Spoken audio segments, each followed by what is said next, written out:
Welcome to The Other Side, Mississippi Today's political podcast. I'm Jeff Pender. I'm joined here today with my colleagues, Taylor Vance. Taylor, good morning. Morning, Jeff. And Bobby Harrison. Hey, guys. All right. And, we got the A-team here, man. Well, I don't know about that, but it does feel like old times a little bit. Right. And we have a special guest and no stranger to the show, although it's been a minute since he's been on. Yeah, I thought y'all had thrown me away. No. We have House Democratic Leader Robert Johnson, Representative Robert Johnson. Thank you, sir, for rejoining us. Thank you for having me. And a few things have happened since you were last on the national scene, on the state scene. Yeah. And in the House scene, I guess maybe we should start out, I guess the new thing for the House is y'all have a theme every year when you show up to Jackson. Yeah. The leadership has set the theme. This is going to be the thing this year. It was Medicaid expansion. Right. We were so rich, taxes. we wanted to cut our taxes, and Yeah. now it seems as though it's going to be school choice. Yeah. Right. Do y'all have a dress code? Freedom in education. Do y'all have a dress code that goes along with that? Well, I do. I pick my ties based on what the issue is. Okay. Yeah. Okay. Well, You don't know what the following year's theme is going to be yet, I do don't. you? It's not that far out. That's why I have a plethora of colors. I don't know what I'm going to do. Okay.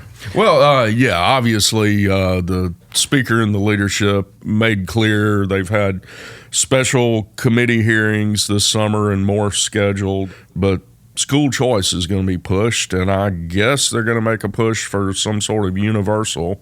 What are you hearing? What are your thoughts with that, Looney? What I'm hearing is that, there's going to be a strong choice. I mean, I don't think the speaker's made any, left any doubt that that's going to be his primary issue. But there's not anything near a consensus about that issue. People in the public education sector across party lines have said and have been very firm about how strongly they feel about the protection of the public education system and how important it is for us to look realistically at what it takes to really fund and run a public education system. The one good thing about this school choice issue is this is the first time in a very long time that I've seen nonpartisan public education people, administrators, teachers, parents, stand in and say, this is what's good and this is what we need. But I haven't heard any public education teachers or superintendents or administrators who are actually in public education say that the school choice thing is a good idea. Well, we've seen school boards in some pretty bright red areas come out with resolutions against it. In the past when this has come up, even the speaker has said, kind of admitted that, I probably don't have the votes for full-on universal vouchers, whatever. I guess that tone has changed. Does he appear to be pushing more from what you've heard? He is. When he first got elected, this was an idea that he was interested in, and he was examining it when he first got elected speaker. Now it has come to a point that he's adopted it, and he is flexing his speaker muscles on this issue. It's not because the speaker's posture when he first got elected was he was wanting to see what he can work with everybody on to make things happen. Now as a speaker, he's saying, I'm going to, you do what I ask you to do, or there may be some consequences. And that seems to be the attitude. I mean, it's like, I got to be firm. This is my issue, and I need your support. So he's pushing hard. So I want to see him go back to the old Jason, because I thought it was what the state needed, one that found a way to work around and with everybody. But this issue has nothing to do with Democrat or Republican. This is about people in their local school districts. And when you consider, I was saying to you earlier, my local superintendent said, look, my job as a superintendent is if a child comes to the school, I got to educate him. I don't care if he's a discipline problem or a mental health problem or a disability, I have to educate him. And so what school choice says, if a kid can choose to come to Adams County, taxpayers in Adams County pay for the schools, take care of the schools, and if a person comes in from Wilkinson County, our neighboring county, and comes to school here, that money that comes with him is just the $600 to $800 that comes with the student. But the taxpayers in Wilkinson County don't send any more money up here. That education, the money that's in Adams County has to make that happen. And so people who have passed bond issues, have invested in their school districts, are saying, hey, look, for this to work, there has to be some formula that says we're not going to lose. And they haven't been able to show anybody that that's going to happen. And a lot of people think that there needs to be some accountability for, if money's going to go to a school other than a public school. Public schools face all sorts of accountability. Everybody's looking over their shoulder. Right. But when you look at a private school, they don't want that same level of accountability, and that's why I think why, to a large extent, private schools have not lobbied for vouchers as much as they lobbied for the tax credits, which is kind of a backdoor. It's a backdoor voucher, yeah. But they say they can get away with that without having accountability. Do you think the expanding the tax credits is more of a likelihood than efforts to do that than the vouchers? Without question, that is because that is a big issue with private schools. They don't want to be held to those accountability issues. You don't have to follow the Constitution, separate church and state. I mean, they pretty much do what they want to do, but. And then they have a right to do that. And they have a right to do that, and that's what they pay for. That is why it costs to go to one of those schools. So yeah, that's the problem with this whole issue. There are a lot of reasons why people who should be for it are not for it, and there's a consistency around, through the public education system of being against it, whether you're Republican, Democrat, or whatever. I know there are a few Democratic members who are on the Speaker's Select Committee to study school choice. Yeah. But has he or anyone from his team been consulting with the Democratic caucus at large about this? No. I mean, the posture of the leadership in the House has been, we'll find the 10, 11, 12 Democrats that he wants to talk to, but there has not been one. The Speaker has not been back to the Democratic caucus since he first got elected, which was a great meeting. We had a consensus across the board of what we would support. But so far, it's been the strategy apparently in the Speaker's office is to pick off Democrats where they can. But I've talked to members of the Select Committee, some of whom are pretty consistently loyal to the Speaker, and so even those people have said that the school choice thing is something they really can't get behind right now. You're talking about Democrats. Democrats, yeah. Do you think there's a Democrat? I mean, are there Democrats in the legislature who would buy into? Yeah, there are Democrats in the legislature that would, I don't want to go as far as that. There are Democrats in the legislature who would do whatever.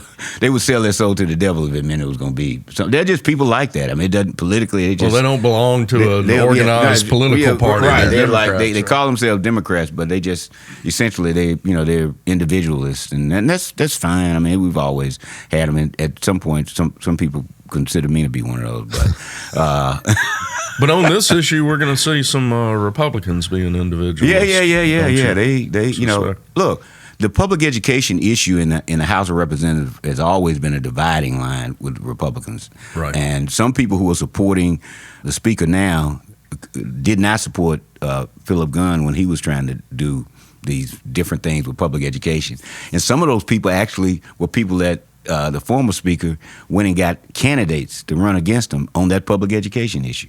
And so public education is a local issue that is a very, very important thing. I mean, we had a hard time passing a bond issue in Adams County, but people who believe in their schools, they're willing to sacrifice and spend money. And then you turn around and say, yeah, that money you spent, now we want you to take another 100 students from somewhere else. And they're only coming with so much money. You have to take it. And that's just, people don't want to do that. I know, like I said, a lot has happened, and I hate to jump around, but a lot of issues going on. I know one thing Bobby mentioned before we got started or whatever, one thing we're wondering is Medicaid expansion a dead issue right now in the legislature? Is that I don't know why. I don't know why it would be. As Bobby has illustrated, I was wrong about my choice. And I didn't say that. No, he didn't say that. But anyway, the big issue with Medicaid expansion during the session where we actually considered it was whether or not we would put in the law work requirements that would go on forever. And I remember having a conversation with the Speaker at that point when he said, I said, well, look, they're not going to approve it. We don't want to vote for something we know that's not going to be approved. We'll do that once, but we won't do it infinitum. We just won't put it in the legislature. That's the only way we'll ever apply for it. And he said, yeah, and this is where he was right. He said, but what if Trump gets elected? I said, well, I'm not betting on Trump getting elected. I'm not betting against myself. I feel like this is the way the country is going. And he was right. Trump got elected. And what shocked me was Trump got elected, and Trump has always said he wanted the work requirements in there. And when we came back the next session, nobody introduced Medicaid expansion. And so I don't think it's dead, but given what's happening in Washington, even if you passed it now, we would certainly not have the financial input from Medicaid that we had before. But I think if there's a time to pass Medicaid expansion, even with all those work requirement restrictions that everybody admits nationally and every expert said is just a red herring that just fudges up the administrative process and doesn't do any real good. But we could pass it. And I don't know why. We could pass it quietly and nobody would say anything. So I don't know. I don't think it's dead. The question is, are the healthcare professionals and the healthcare institutions going to put enough pressure on the leadership to go on and get something done? Mr. Leader, I mean, I think, and I didn't do a good job of explaining it, but your position was nuanced in that which sometimes in politics is not a good thing, even though it's might be the right thing. But you, as I recall, you were not saying we won't do the work requirement. You just want an opportunity to bring it back up. To discuss whether or not we had to do it every year. Right. Yeah. Which was that was it. That was it. Yeah. That was it. And it was, you all didn't, and a lot of people, some people didn't. That didn't become clear all the time. But we voted for a work requirement, at least on one piece of legislation.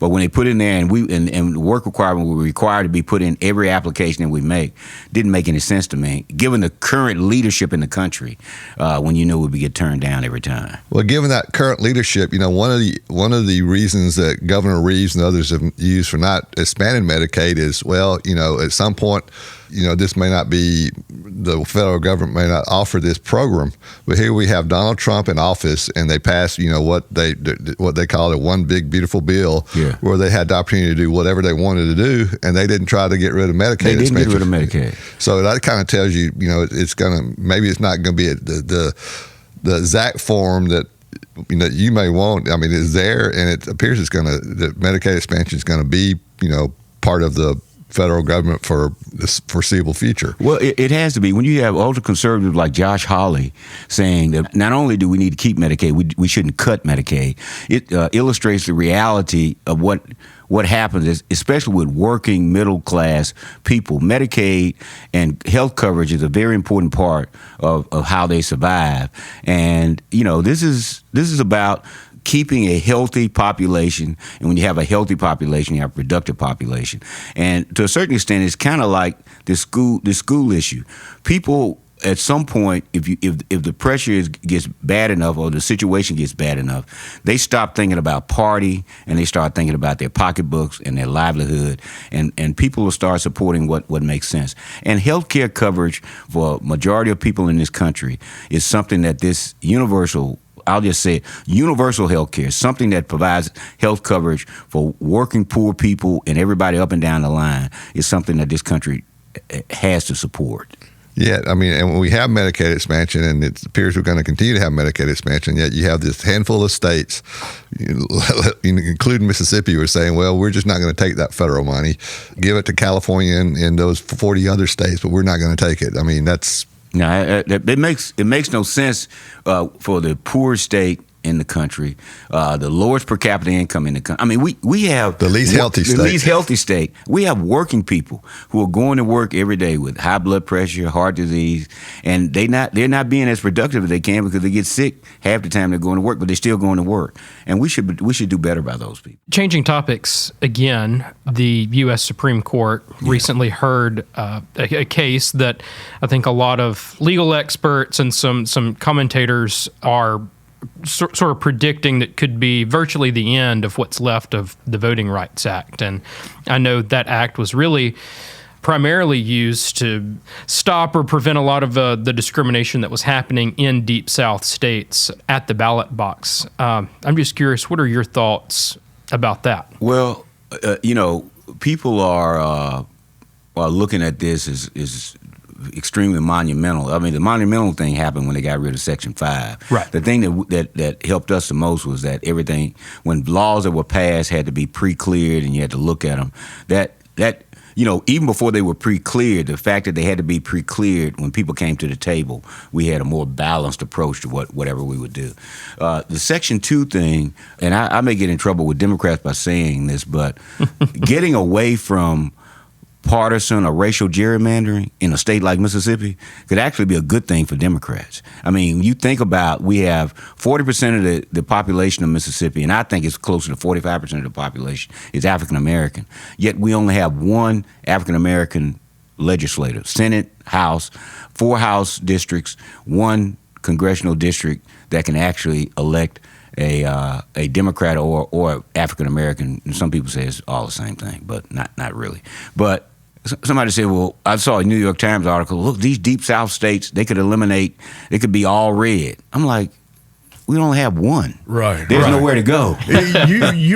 What happens when you unpack that? When you unpack that, you could end up with another district, at least another district that has 40 to 45% BVAP. But I would argue that, the most compact districts that you could draw would end up at least with 2 districts that would be majority African American. Yeah. And I mean majority, it wouldn't be super majority, but one would probably be 51, 52%, and the other one would probably be 55, 56%. It could happen. I've seen them drawn. It could happen. Right. As someone who has opposed some of the state legislative redistricting plans that Republicans have pushed through, are you worried that could have a sort of a negative trickle-down effect with state legislative districts? I think it could. I mean, when you look at the fact that that the federal court, which is the Fifth Circuit, is a conservative court, said that, hey, no, you need to create these extra districts in the House and these in the Senate. If the Supreme Court overturns Section 2, that could really justify overturning this past ruling. So, yeah, it could hurt us. But again, there's nowhere else to go we still have a supermajority, but there's nowhere else to go, even in legislative redistricting. Right. Yeah. Yeah, people, one of the arguments is that the Voting Rights Act's not needed anymore, but if you remember back in 2018, 2019, District 22 in the Senate, the Voting Rights Act was argued to force the state to redraw that district, and that district was, it was like it was a Senate district that went from Cleveland to Madison County, like 102 miles to crazy. Ensure the election of a white incumbent. Right. And now there's a black senator in that district. What's his name? Buck Clark. Buck Clark's district. Yeah, that didn't make sense. He was a good sense. guy. Buck Clark is a good guy. Well, you look at Sam Mims' district down in Southwest Mississippi. It makes no sense. It looks like a aardvark or something. It's just, it comes to a little nose. The aardvark district? District, right. And that was drawn in a way to protect, Sam was a leader in the House, and it was when that was drawn, and it was drawn to make sure, he had a district that he felt comfortable with. And I think we could look around the state. Look, I have watched this. I worked on judicial redistricting more than 30 years ago. I've been very involved in the House and Senate redistricting. And I'm going to tell you, and this is where, sometimes Democrats get frustrated with me. When I look at the map and I look at the population distribution, I would be much more inclined to draw district based on geographic commonness and compactness. And I think we'd come out a whole lot better. I just would. You're talking about black Mississippians. Yeah, black Mississippians. I'm like, hey, we would lose some black legislators. We would gain some white Democrats, and we would gain even more white or black moderate Republicans. And that would be a whole lot better for the state. Speaking of legislative districts and elections, we have a special general election coming up. Yeah. What are you expecting out of that? You talking about the Hinds County one? Or just all? Just in general. In general, I think it's going to be. What's interesting is that, for instance, in Lancaster's district, and the ones I'm watching closely, the one in Lancaster, and I'm watching the Senate district in Hattiesburg. And the reason one in Hattiesburg is interesting to me is because even the Republicans coming out of Hattiesburg have always been moderate Republicans. Republicans you would wish that the state of Mississippi was more like Forest County and Hattiesburg. I mean, people coming out of there are people you can talk to and work with. They work across party lines good. Missy McGee, Toby Barker, they've always been people. That goes back to when you were in the Senate, Jim Beam. Yeah, all those, they've always been people who have been true to their party values, but they always made sure that they seem to be more concerned about doing the right thing. And so when I look, what I look at it in that Hattiesburg race with Johnny Dupree, and I can't think of the young lady's name. Anna Rush. Anna Rush. You know, Anna Rush's politics are not that bad. You know, the problem for Democrats with Johnny Dupree is that, you know, he's run so much and he's old, but he's still sharp. He's still a good, you know, statesman. But that's going to be a really close race for us. But at the end of the day, I think that's going to be an election that's less about Republican, Democrat. It's going to be more about who's going to be right. And that's what you want to see everywhere. And I think the same thing is kind of happening up there in Lancaster's district. I mean, it's, you know, the person from that district has always been a conservative Democrat, but has always been a good. Yeah, and this is the Chickasaw County area. The Chickasaw County area. We have a good candidate up there. It is Crosby is his name, and he's running well. And I've heard people in the House who are Republicans saying that they are pouring a lot of money and working real hard to get him reelected, but they know it's going to be a tough race. Yeah. What about the DeSoto County area? I hadn't paid a whole lot of attention to that. DeSoto County has always been something that, you know, I want to pay more. I don't follow. I don't understand. I don't understand because when you look at the demographics, you would think it would be less conservative than it is, but the population is so fluid. So I don't really know more as much about that as I should. Tyler, you covering this? I mean, be safe to assume in that district the Democrat is the favorite, or I would assume so. I mean, you know, it's hard to tell for sure, but I think a lot of people are paying attention to those areas because, you know, that area, the Hattiesburg area, like you said, and the Chickasaw area, those were sort of the heart of the federal litigation. Yeah. Those were the districts that I think that the 3-judge panel asked the state to redraw. Right. And I think that's why there's so much interest in those areas. To continue shifting gears, you may get whiplash on this podcast. The upcoming session, we've had so much coming down the pike on the federal level. Yeah. Tariffs and issues impacting farmers or healthcare. What issues do you foresee the legislature having to cope with this session, or on those terms? Well, I think, you know, state employees getting laid off or fired. Because of reduced federal funding on some issues. I mean, the health department just fired 22 people. Before we left the session, they said they had already lost $273 million in federal funding. I think this session is going to be about money. It's going to be, you know, our budget estimate, that the revenue estimate, you know, a couple of weeks ago that they talked about. I think we are, you know, what it was 7-point-something billion last year. It's not much more than, it's more, but it's not more than that. And when you look at the federal money cuts that are coming out of the big ugly bill, I won't give but the bill that came out of the House, it's going to be having an extreme impact on Mississippi. I mean, it's you know, it's an old story, but we keep saying, you know, we get more federal match money than anybody else in the country. And when the federal government starts saying we're going to cut money in education, we're going to cut money in health care, when, you know, 15,000 people are going to get kicked off Medicaid road just automatically based on what's in that bill. When you start thinking about those things, that has a big impact on a budget that is narrow in terms of space you have to do things with anyway.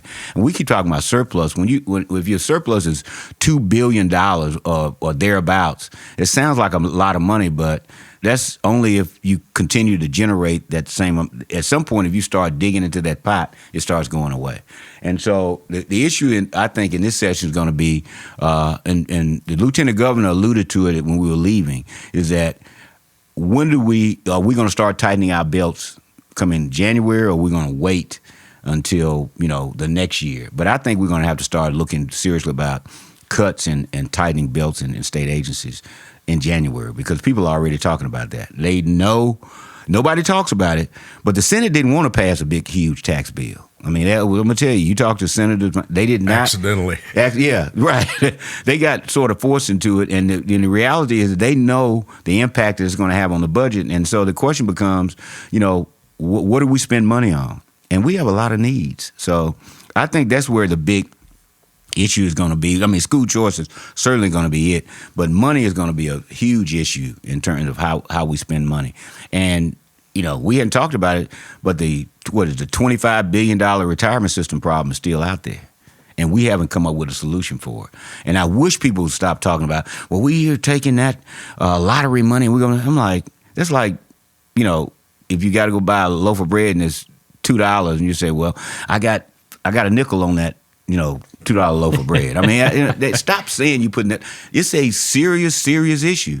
As David Blunt said in some article, he said, "Look, we just gave away $2.2 billion, close to $3 billion with this tax cut. If we really want to do something about the retirement system, we would have taken at least part of that money and put it into that. So the retirement system is going to be, they're talking about school choice and all that, but that is going to be a big issue. And what we do about it when we come back in January. And people out there talk about it more than you think they are. I mean, even I know young people who are complaining that, what y'all did last year, and I don't know how you voted, and maybe you felt you had to vote that way when you... No, I didn't. I voted against it. How you decreased the benefits for future retirees.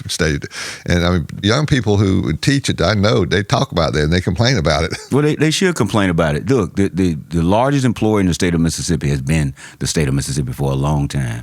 And we provide a lot of government services. But education, I mean, I got a son who is a school teacher, a high school football coach, and thank God he got into the system before they changed it.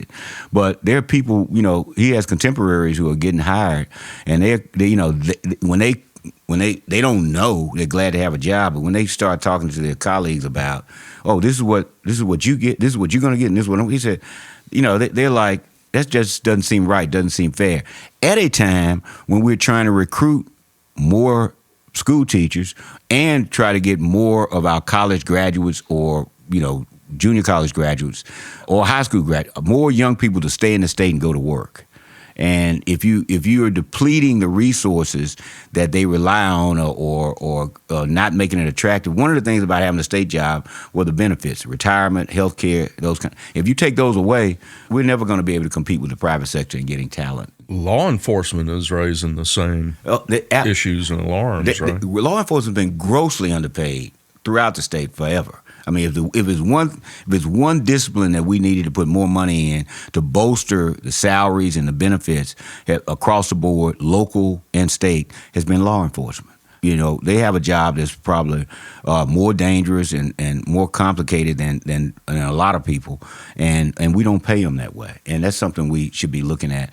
I don't know why we have retreated from what our job is. Our job as state legislators and state leaders is to provide services, health care, public safety, public health, public education, and public infrastructure. Let's take care of those things. And it's like we've abandoned that and went to these individual things. We're going to put money back in people's pocket. Average salary in Mississippi, $42,000 a year, so amount to $750, But your bridge is out, your roads are torn up, and you don't have an emergency room in your county. What good is that? Well, this is a political podcast, so I guess I would, I keep asking our guests if they'll make some type of campaign announcement or something on our podcast, and no one ever does. Well, I will. We should say too. We hear Taylor and Bob. We hear all the time. You're going to run for everything from president down to dog catcher, sure. Including lieutenant governor, you name it. Or we hear that you're sick of this stuff, not going to run anyway. But if you're willing to make some news here. Well, look, you all have just named everything that I talk about behind closed doors. Right. So somebody's listening to my conversation with my close friends and my relatives. Right. I got an 80-year-old cousin I was helping work on our house up here, and she said, "Why don't you run for president?" I said, "Okay, you're sinking into a mental area that I need to question you."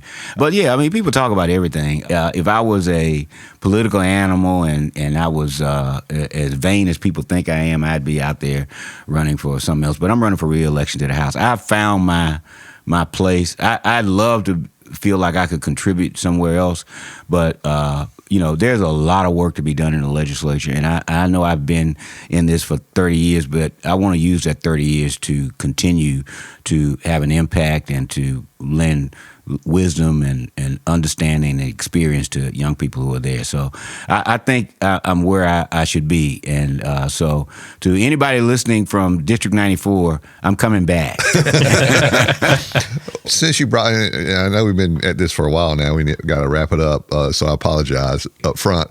But since you brought up your political career, if you will, I mean, you're one of a few people you've had such an interesting career in so many ways that we get into, but you served in the Senate, and then you came back. You may not want to talk about it, but you were defeated in the Senate election. And then you came back and, made quite a impact as a member of the House. Before then, you made an impact in the Senate. Talk about the difference in the Senate and the House. And I enjoyed being in the Senate, and when people talk about me, when you hear people talk about me running for lieutenant governor, I'm gonna tell you, I thought the lieutenant governor job was probably other than the Speaker of the House, was the best job you could have in the state government. You could have a real impact, and you were elected by the people, and then you ran a House in the Mississippi legislature.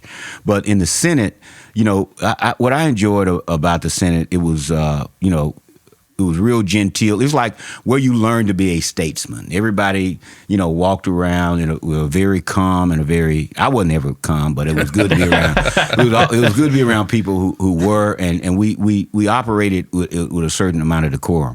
In the House, my first 4 years there, people asked me, I said, well, I kind of missed the Senate. But I began to understand that the House was better suited to my personality. It's like I kind of relished being in a dogfight every day. I mean, that's the way it is in the House. It's like when you come in the House, it's very rarely it's going to be a day in the House where you just can lay back and just in a rudimentary way, just watch stuff happen. You got to pay attention because there's going to be something you need to get up and deal with. And that to me is the purest form of legislative action, and that's what I enjoy about being in the House. And if you gave me an opportunity, if you gave me a Senate seat, I wouldn't take it. I'd stay in the House. Well, we saw plenty of those dogfights last year. Oh yeah, had to come back and have extra innings to even get a budget passed. Well, it's people. I've never been a person in favor of reading the bill, and especially after they got the machine. But it's a perfect example of the kind of things we weren't reading the bills because we were protesting. For instance, we had the bills read because it was over 1,000 pages. It was some ungodly. The bill was a huge bill, and we got it a day before. They said, well, if we get them to read the bill, they'll give us time. They can read appropriation legislation on special fund, and we don't care. But we can look at everything else and start putting together amendments. And those are the kind of things you have to do in the House that you may not have an opportunity to do in the Senate to try to get things done. That was the sole purpose in the reading, to give us time to actually read the bill. That's what it gave us time to do. We didn't have a lot of amendments, but I was able to get in amendments about economic development and site development in the Delta and those areas. And I'm gonna tell you, it sounds like a small thing, but when I had at least 3 Republicans, I think, that voted with me on those amendments, and I had multiplied by at least 8 or 9 the number of Republicans that came to me and said, look, we appreciate what you're doing. You make a good case for it. When you start doing things that clearly, purely just looks like you're trying to create a better life for people, everybody's trying to do that in the House, and people respect that and they listen to it.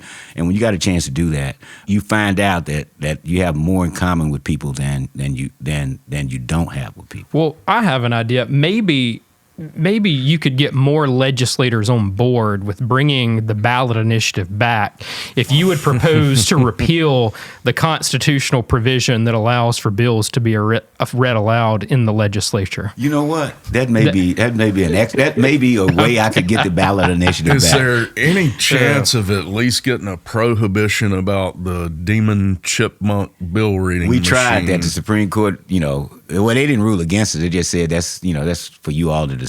And for those who don't know, reading of bills has kind of become a filibuster thing, and the leadership several years back figured out a way to speed that filibuster up by getting a machine to read the bills and then cranking up the speed on it to where it sounds like Alvin and the Chipmunks right. reading it. And you really can't understand what it says. No, you can't understand.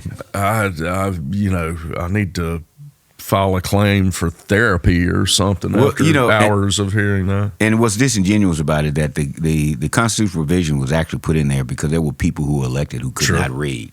And when I got elected to the Senate, there were people in the House, not in the Senate, at least 1 to 2 people in the House that could not read. And wow. And I can't remember the man's name. He was from somewhere in North Mississippi, but it's a tool. It's valuable. But we have used it as a sort of a filibuster, and it's not as effective when you have the chipmunk machine running. But it does buy you time from time to time. Well, I mean, it was put in for people who cannot read, but it also was put in because if you go back to when the Constitution was written, we didn't have copy machines. That's true. And there was a bill. Yeah, there was a bill. There was a bill, and you didn't have bills passed out to all the members. That's true.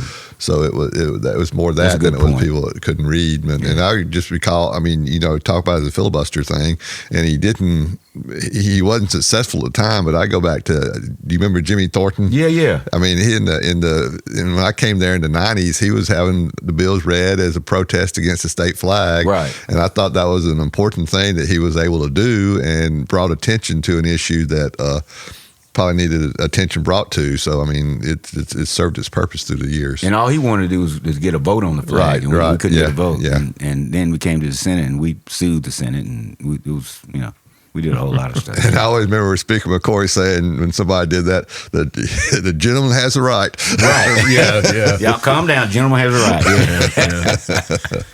Yeah. Well, I know we've covered a lot of ground and could probably go on and on, but one thing I'm wondering, if you brought your crystal ball with you, are there some issues you expect to see this session that maybe a lot of us unwashed masses don't see coming, or there's always at least 1 or 2 surprises, aren't there? Yeah, there are 1 or 2 that I'm not quite privy to. Is there anything you're going to push that we haven't talked about? I'm going to continue to push, and I'm encouraged because even the governor has admitted that we need to do more in terms of economic development in the Delta and west of I-55. The governor literally said, "I'm committed to doing something over there." But that's going to continue to be my push. We don't want to continue to lose population along the river, and we're only losing it because people want opportunity and jobs, and they will move. They're not necessarily moving out of the state. They're just moving somewhere where they can get a good job. And so we want to see that created, and that'll continue to be a focus. And I'm beginning to look closer into what the state can do about our local water systems and drainages. Everybody knows what happened in Jackson, but there are water system problems in terms of old, outdated, and dilapidated infrastructure. And that is something that, people get piecemealing things here.